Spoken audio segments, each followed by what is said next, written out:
Pete the Cat. 5 Little Pumpkins by James Dean. 5 little pumpkins sitting on a gate. The first one said, "Oh my, it's getting late." The second one said, "There are witches in the air." The third one said, "But we don't care." The fourth one said, "Let's run and run and run." The fifth one said, "I'm ready for some fun." Ooh, ooh, went the wind, and out went the lights, and the 5 little pumpkins rolled out of sight. Happy Halloween. Sophie's Halloween Disguise by Rosemary Wells. Granny sewed Sophie's baby sister, Jane, a carrot costume for Halloween. "I want to be scary," said Sophie. "I want to be a woolly mammoth."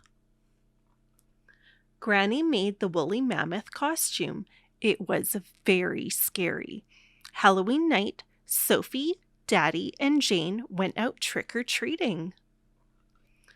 Up came a huge black widow spider. Inside the spider suit was Sophie's friend, Grover. Sophie said, "Grover, let's fool Granny. You be the mammoth, I'll be the spider." So Sophie and Grover traded costumes. "Granny won't know who we are," said Sophie. "She'll think you are me and I am you," said Grover. Knock, knock, they went on Granny's door. "Trick or treat," they sang. The door creaked open, but it wasn't Granny on the other side. It was a giant squid. "Where is Granny?" asked Sophie and Grover. Granny took off her squid head. "Trick or treat," said Granny. Luckily, the giant squid had lots of candy corn to go around and a spoonful of ice cream for the baby carrot.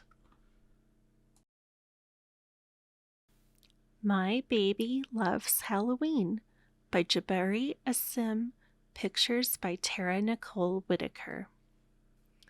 Baby loves the crisp autumn air and brisk, playful breezes that ruffle her hair. Baby loves leaves of orange and red floating down from the trees overhead. Baby loves hayrides in the afternoon sun and picking a pumpkin for holiday fun. Baby loves candles in pumpkins that grin.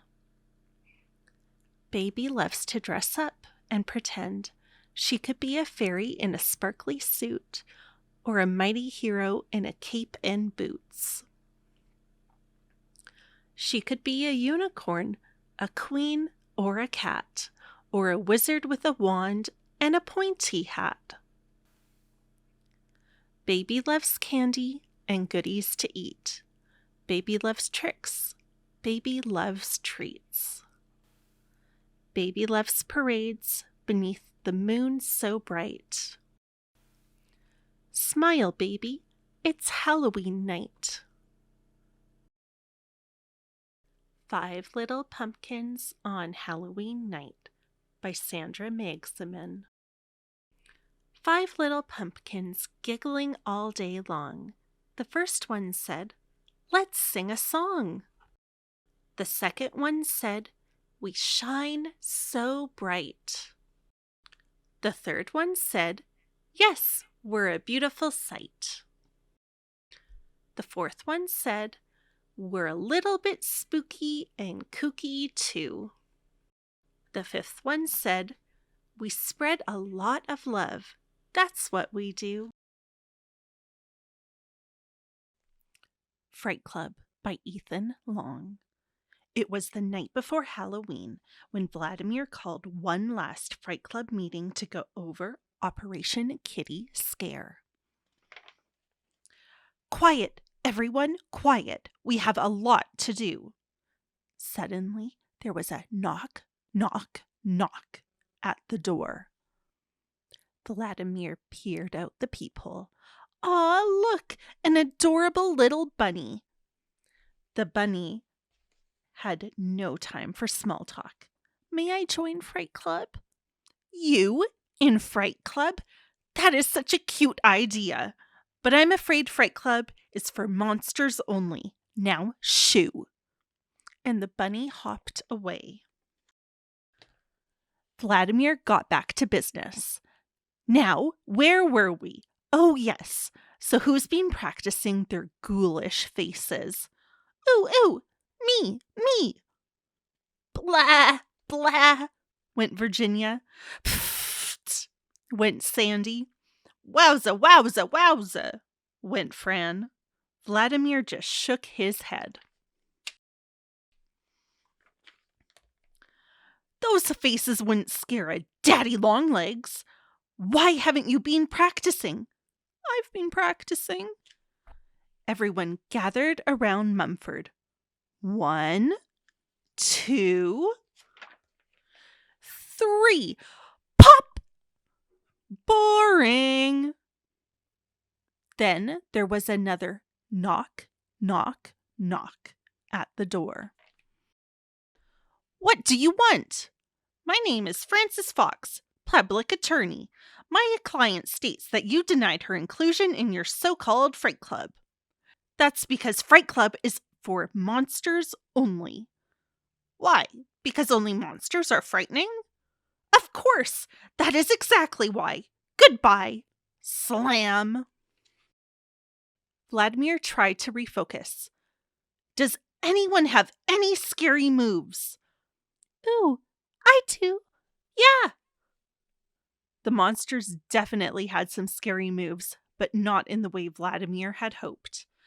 Bam, bam, bam went the door.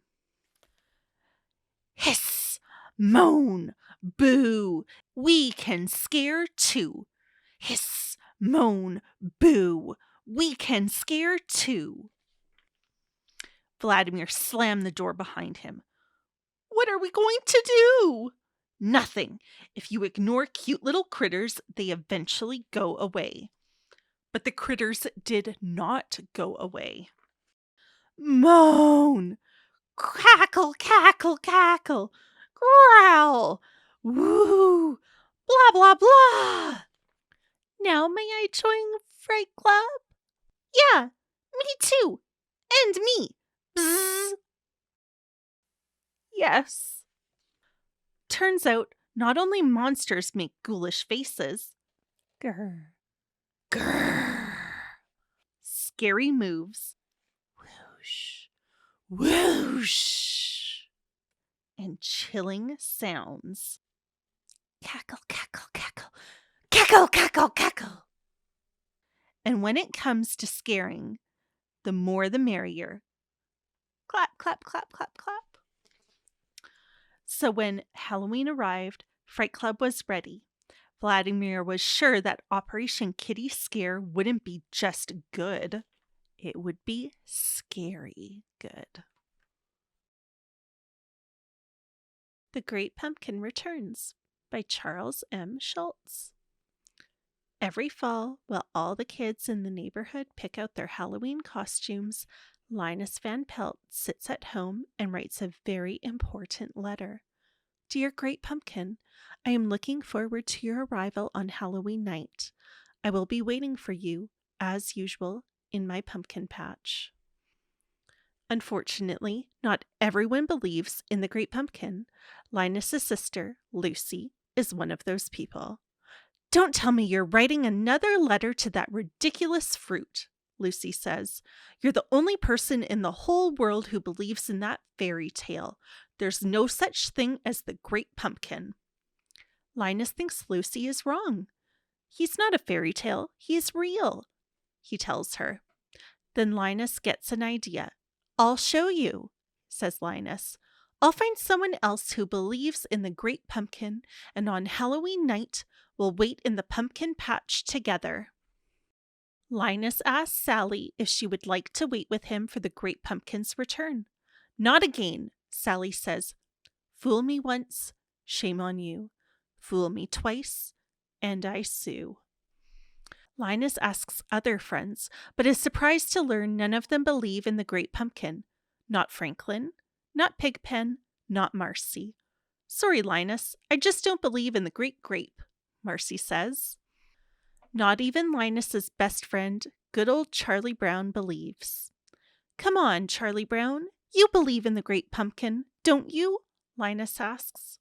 Charlie Brown appreciates that this is very important to Linus, but he has to be honest.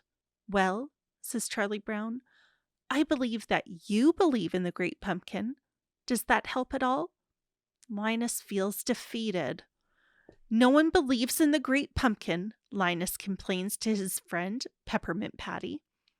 "What's a great pumpkin?" Peppermint Patty asks. Linus's eyes light up. Every Halloween night, the great pumpkin arises majestically from a sincere pumpkin patch and showers his believers with presents and warm autumn wishes, he explains. "Really?" asks Peppermint Patty. "Yes, warm autumn wishes," Linus repeats. "And presents?" Peppermint Patty asks.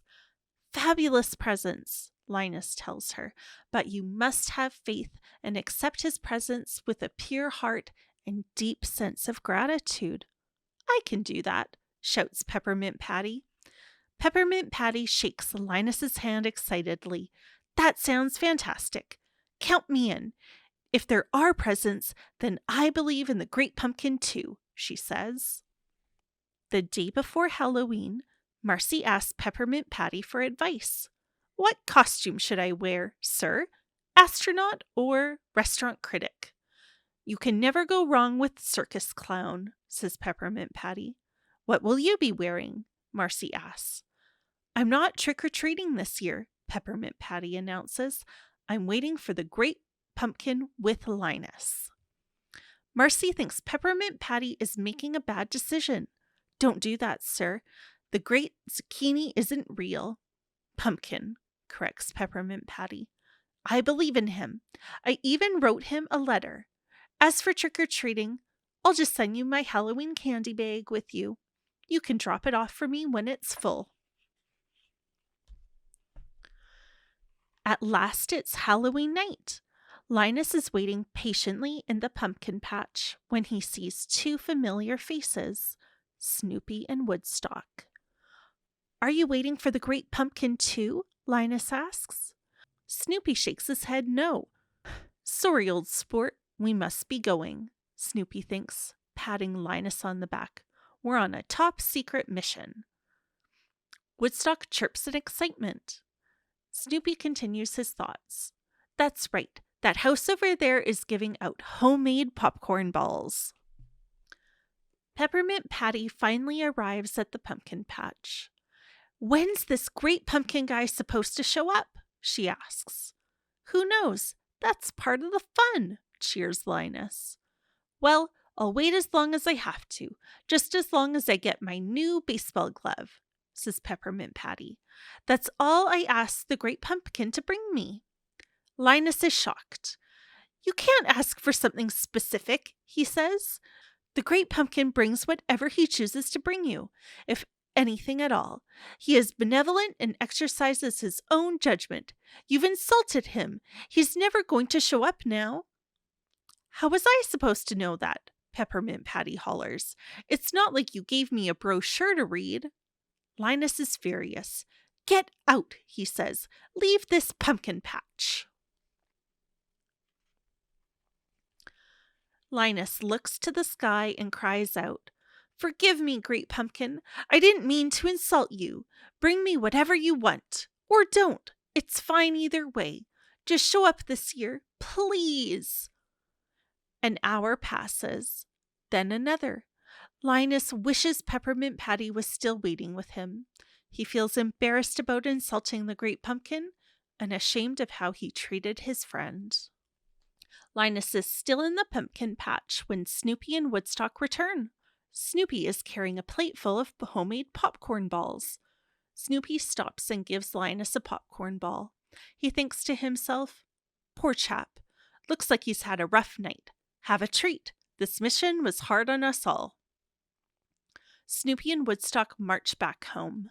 The next day, Linus bumps into Marcy, Charlie Brown, and Peppermint Patty. Linus looks at Peppermint Patty. "I'm sorry for how mean I was to you.